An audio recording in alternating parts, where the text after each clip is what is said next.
Hello, this is Binni here. Today, this video, I want to share on multiple time frame analysis. So I'm just going to use a very simple approach, a very visual-based approach to show you what you need to observe in a higher time frame if you are going to trade on the lower time frame. And again, that if you like this video, remember to give a thumbs up and to subscribe to my channel, and as well as to follow me in my Telegram, because this is where I update a lot of my trades in Telegrams. This is a chart on BTC, and right now BTC is trading about 110,000. In my earlier video, I highlighted that my entry was here at about 87,000, and that's because price had gone up above the tag line. So this is tag line here, which is in orange.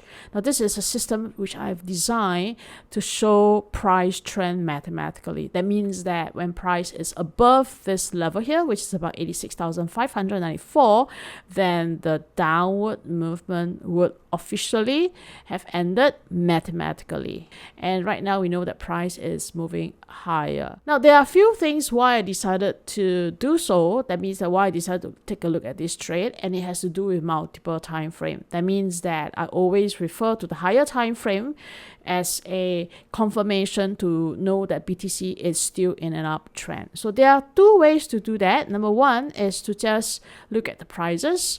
And for example, if I look at a 3-year or 2-year price action, I know that generally the price movement is heading up. To put it in a very systematic manner, so this is a low point, and then somewhere around here is still a higher low, and then this is a high point, and then at this point is a higher high. So theoretically, BTC, even at this low here, it is still in an uptrend. So this would be the first method, but it might be a little bit difficult for newbies. Then the other way is to move to a higher time frame, because right now I'm in a day time frame. So if you move to the higher time frame, for example, which is the weekly chart, and you put in a moving average or set of moving average. So what I have here is I put in two lines, and then it's very easy on the visuals. You see red color, it's showing that price is heading downwards, which is a downtrend. But if you see green, then it shows that price is heading upwards, as in an uptrend. So at this point here, so this was the point where I have entered into BTC. All right, so let's do a little bit of a rollback. So if you see at this point, when I've wait to enter BTC, then this would be showing green still. That means that on the higher time frame, which is the weekly time frame, price is still showing a green moving average, and prices are still above that set of moving average, essentially saying that, okay, despite that correction that we see in the lower time frame, which is the day price movement, in a higher time frame, it's just merely moved to a very strong optimal support level, which is still an uptrend. All right, so if I move that into a day, what I'm seeing is a cluster of price moving downwards, and the moving averages are showing red in color. Well, what is the meaning of red in color? It means that the moving averages are going down. So it's fearful, it sounds fearful, because then the moving averages are bearish. But also, what we need to know is that in order for price to correct lower, then price will have to move lower, and hence the moving averages have to show that it is bearish. Because if it doesn't show that it is bearish, then it is not moving lower. If it's not moving lower, how can you buy at a cheaper price? What we need to do is that we need to know that price eventually close up above the optimal level, which tag is recognizing. What is the optimal level? Which is the line that says that the downtrend has ended. So again, that there are two ways. One is that of course you have tag, and then your entry will be around 86,594 and above. Now the other way is to use the moving averages and wait for the moving averages to cross up. That means that to change into a green. So we have somewhere here where it says that the moving averages has turned into green. Well, this would be a confirmation that the downtrend has ended.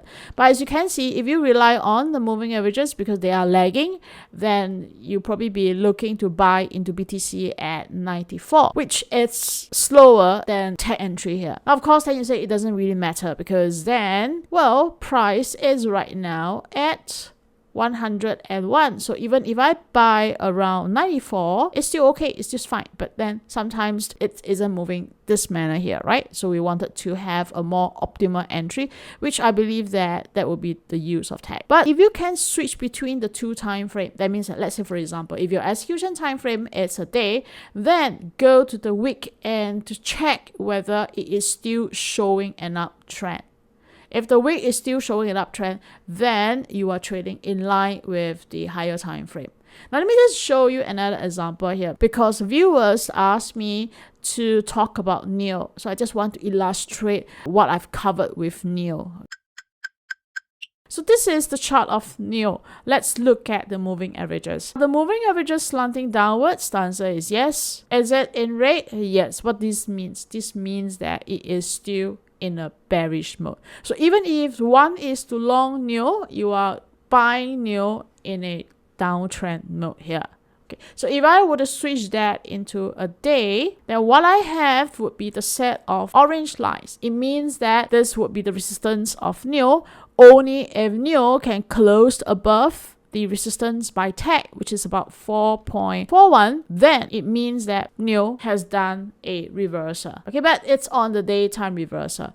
But we are not trading in a direction of the higher time frame, where the higher time frame is an up. The higher time frame, as you can see just now, it's a down. It does help because it does help us to get into a wrong decision, because, you know, well, NIO might seem cheap if you were to buy at 441, but it is still not reversing upward higher as indicated by tech. Alright, come to the end of this very simple video. It's about using moving average to visualize price trend. Right, but moving averages, they are lagging, so they are slow, but it's a very good tool for you to have an overview on the major price movement. That means the major price trend. But if you are using it as, for example, your entry signal, it is slow. So I prefer at the end of the day to use tech, which is something that I've designed. If you would like to know more about tech, underneath here, right, click this link here. That's where you get to know more about tech. All right. Okay, that's all. Thanks a lot for watching this video, and I'll see you in my next video.